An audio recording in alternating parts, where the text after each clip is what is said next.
Hello, and welcome to Hi. Q&A Wednesday. Happy May, happy spring. Thanks for joining us. So we received several questions about dancewear and ballet fashion and high-end, kind of the high-end dancewear rat race. And so we posted a poll on our website, and we had a great response. Yeah. We also asked for feedback on a few Facebook groups, and the responses were really interesting. So thank you for that, and let's get into it. So one thing that is clear is dancewear is a personal thing that seems to matter less and less to kids as they get older. You're all probably used to like that middle school, I need to have everything thing, but it doesn't last. We're just telling you that. So for most of you, uniforms appear to be the norm, and there might be like one free dress day a week. What became clear from some of the responses that we got and some of the follow-up conversations that we had was that the uniforms really make all the difference. And what I mean by that is when dancers wear uniforms all the time or most of the time, they don't really seem to care as much about like the fashion-y side of ballet. And they just doesn't seem to get to them as much. And as we'll get into this later, but the older the dancers get, the less taken they are with the latest and greatest in ballet wear. And this makes sense. You know, they have bigger fish to fry at that age. They're worrying about company auditions. They're not worrying about what they're wearing. So before we get into the poll results, let's talk a little bit about uniforms. So, I actually like uniforms. I do find them to be really helpful for teachers to not be distracted by bright colors or patterns. And I really have noticed that it allows the teachers to really focus on the dancers and not the clothing. And I'm sure that's the reason why they do uniforms. That being said, clothing that flatters your dancer's body would be nice.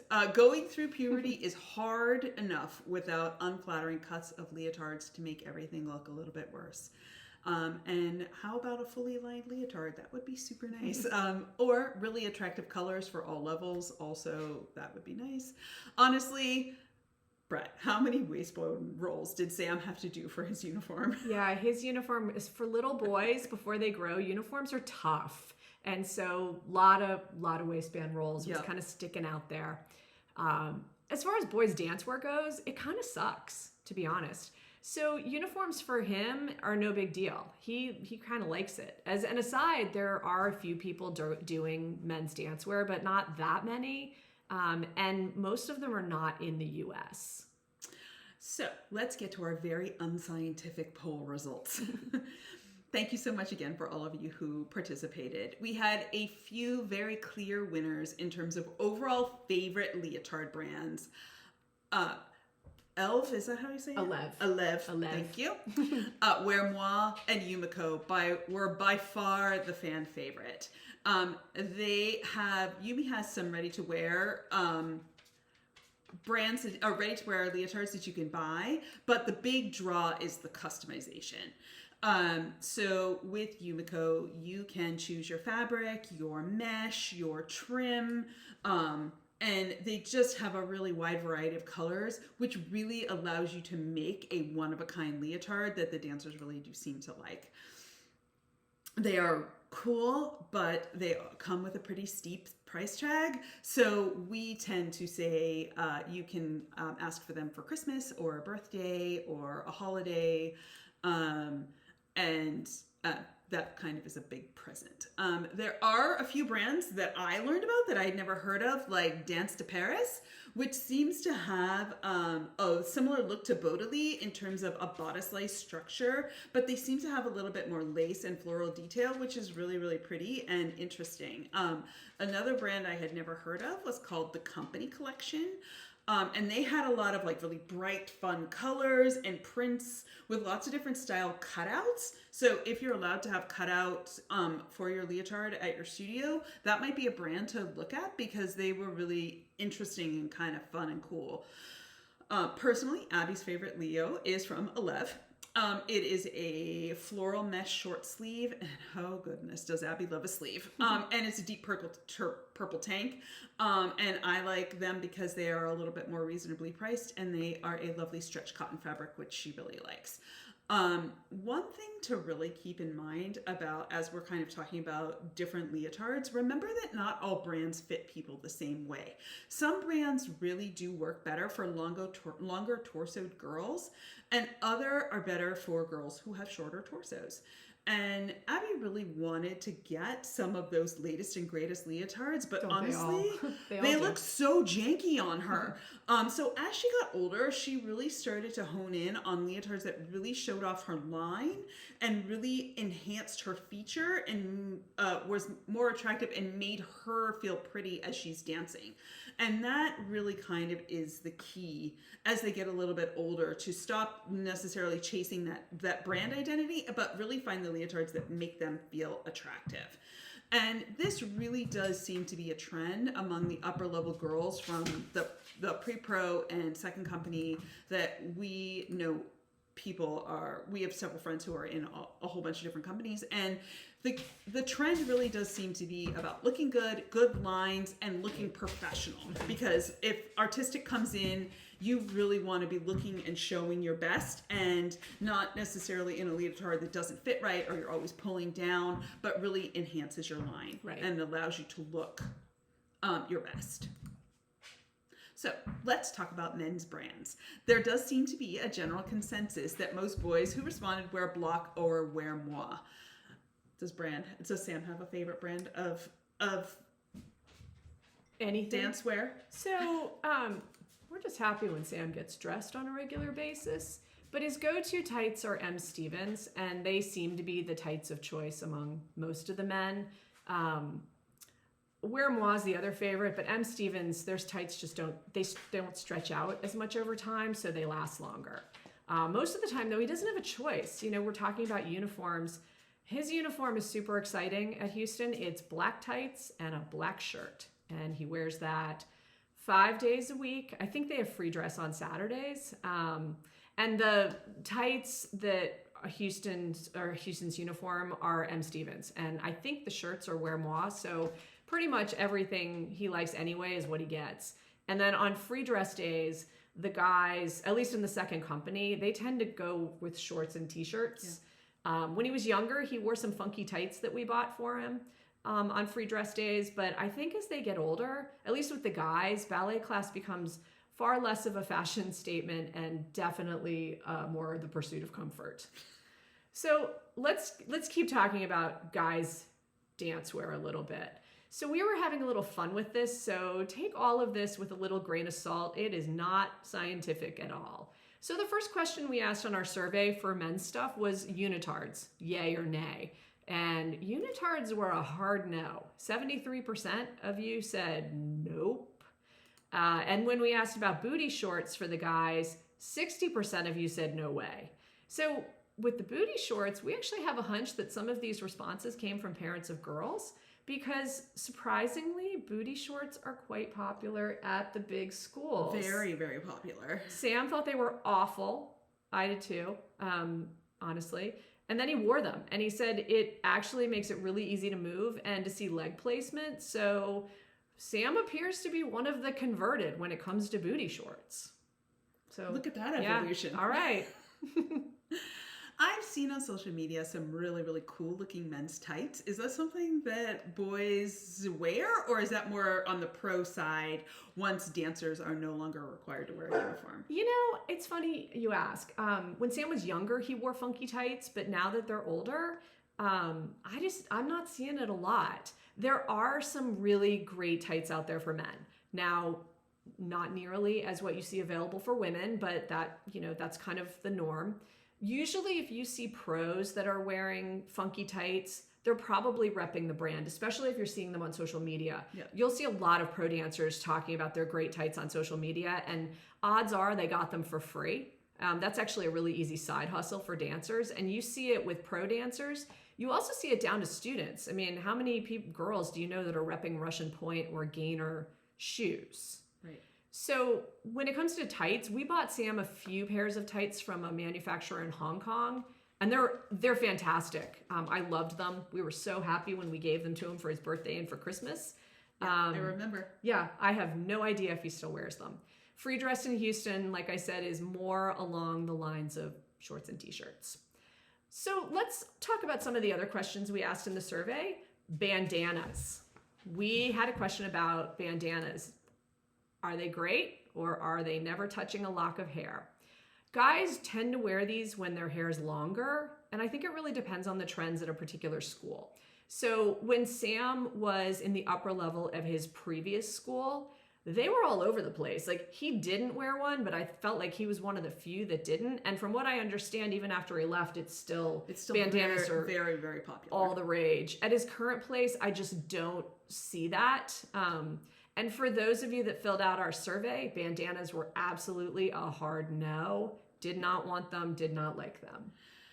Hey, I always wondered this about boys. Do they have a required hairstyle that they have to do? Because I do notice that most boys have a shorter haircut. Is there a requirement? So no, and thankfully, if there were a requirement, there's a fairly good chance Sam would have been thrown out because his hair is so unruly.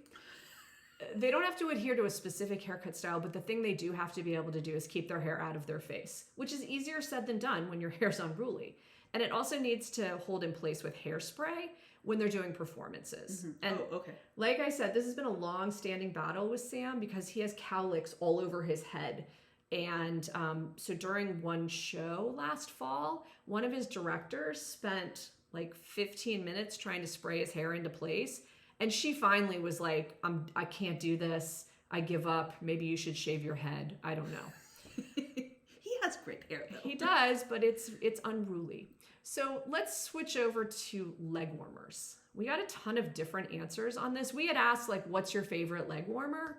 And there was really no clear favorite. There were some well-known dancewear brands. I think like Rubia seems to be one that people really like. But then it ran the gamut to homemade leg warmers that were knitted by grandma.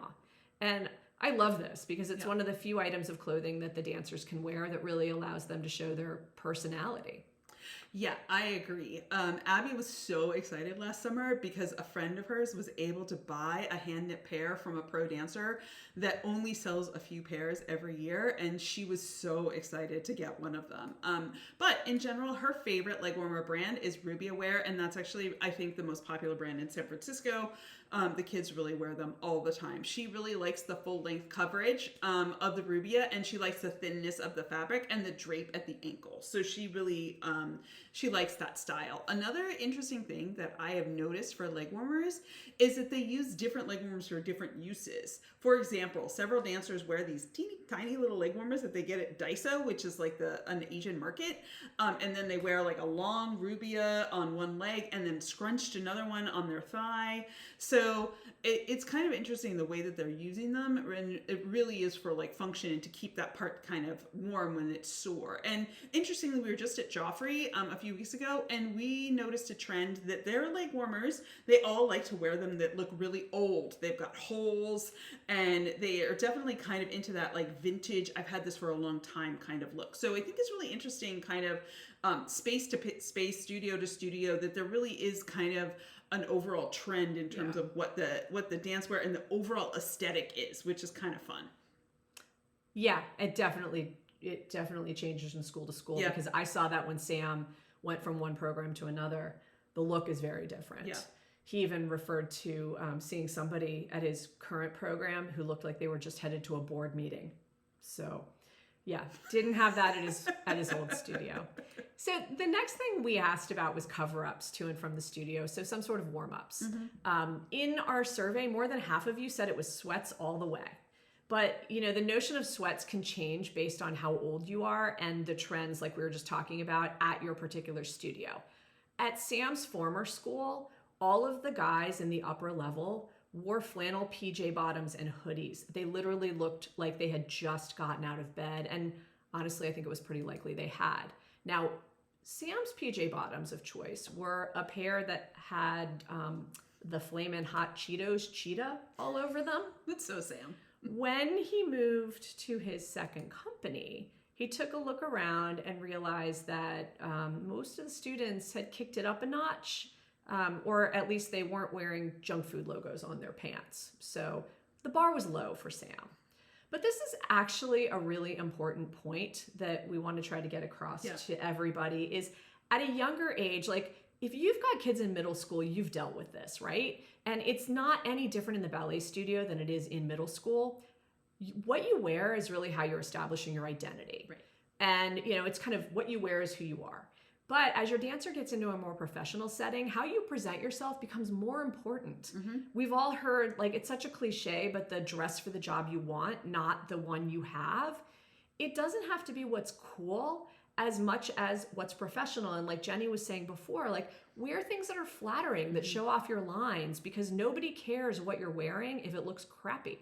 Right. And once students are at a point where they're interacting with the artistic staff of a company on a regular basis, it is time to stop looking like you just rolled out of bed and ran to class. And, Sam saw that up close and personal this year, and it's definitely hit home with him. Yeah. I mean, and Abby is seeing that as well. The girls, they tend to be a little bit more fashion forward, but not as much. And they definitely do notice that when they interact with artistic, they do have to start looking a little bit more professional. Right. So I think the bills for parents of girls can be pretty high for leotards and all that. Oh, yes. Are there any ways that you know of to kind of cut those costs? And I actually do. So I have to say,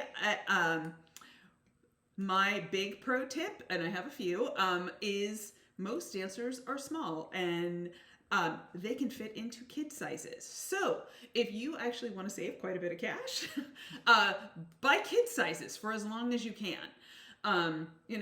There are several brands out there that do a kids line and an adult line, and they are basically the exact same style, but they're about half the price. Yeah. And so that really does overall add up and make a big difference. Another way to find great deals on dancewear that won't break the bank is other resale sites. Poshmark, ThredUp, eBay, all of those. They're a great way to find really higher end athleisure for a much lower price. And interestingly, in Chicago, dancers wore more sweaters and tied them around their shoulders. So it really is very interesting how regionally things really do change. That is something that you never see at San Francisco. I don't think I've ever seen anyone tie something around their shoulder and wear it, and especially like thicker cable knit sweaters, but Chicago is definitely colder. Sure. So really, there are pro ways, and there are lots of great dupes out there too. And so really do a little bit of investigating, because the reality is most of the time they can't tell. Okay, I'm feeling a little dumb. What's a dupe? Oh, a dupe is it's like a lookalike. So something that looks exactly like a higher end brand, but it is made for a fraction of the cost, and it's and you can't really tell. Most of the time, they're actually even made in the same factory. I am so not dialed in. Okay, let's talk dance bags. So here it is definitely function over form. Yes, there are tons of really cool bags out there, but think about your kid's shoulders and how they are impacted by this. The last thing you need is lopsided shoulder where your dancer's walking like this and has neck problems. Right now, Abby's looking around this tote that is way too big for her, and really she should go back to her backpack. And she actually mentioned that she wanted to do that the other day, because she's carrying too much stuff every single day. And so really do have conversations with your kid about how are you using this bag? Do you have to take it to school? I love that, kids really do have a wide variety of options out there, and you don't have to just have that giant athletic tote bag. Do you remember that black one that everyone kind of had? So really, talk to your kid about what they really have to carry back and forth, because if your kid is like mine, she's sticking everything in her bag and it's unnecessary. Right. What about Sam? Sam uses his school backpack from 8th grade. Mind you, he's 18. It's disgusting, but he loves it. And it holds all his stuff, and it gets washed once a year, maybe. Well, yeah, that's pretty typical. I also had another discussion post on Facebook about some of the pressures that parents feel to keep up with the rat race that is dancewares, accessories, and, peer pressure is real. And we'd be irresponsible if we didn't say, don't worry about it. Whether it's the popular leggings of the day or it's the crossbody fanny packs that are all the rage right now, they really feel like the need to fit in is real.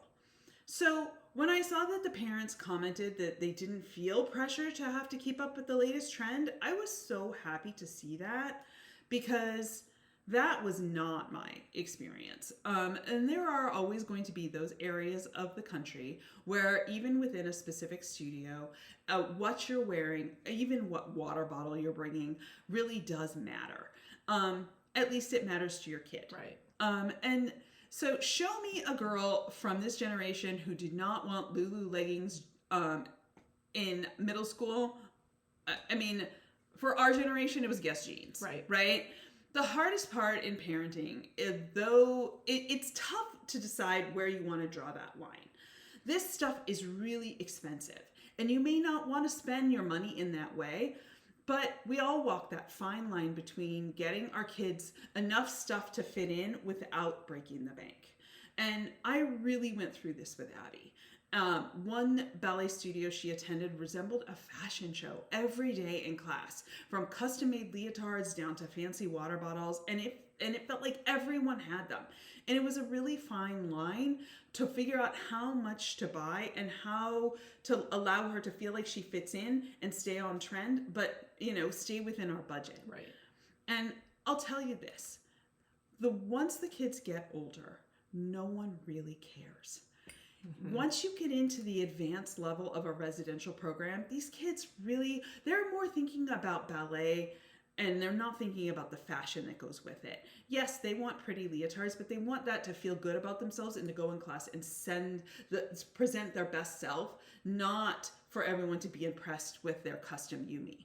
So they really have much bigger issues to deal with, like getting company contracts. So if you're a parent of a younger dancer tearing your hair out over the latest ballet trends, don't worry, it is transient. And by the time your dancer is older, they will be much more concerned with what's happening within the company the company they want to dance for, rather than the label on their Leo. Yeah, that's right. So hopefully we gave you a few interesting little tidbits, and we tried to assuage a little bit of fear for those parents of the kids that are just dying for the latest ballet stuff. Don't worry, it doesn't last forever.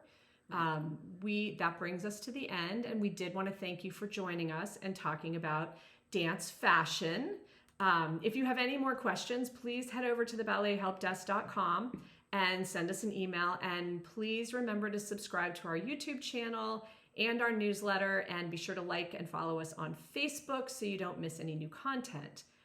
Thank you so much, and we will see you next week. Thanks for joining us. Goodbye. Bye-bye.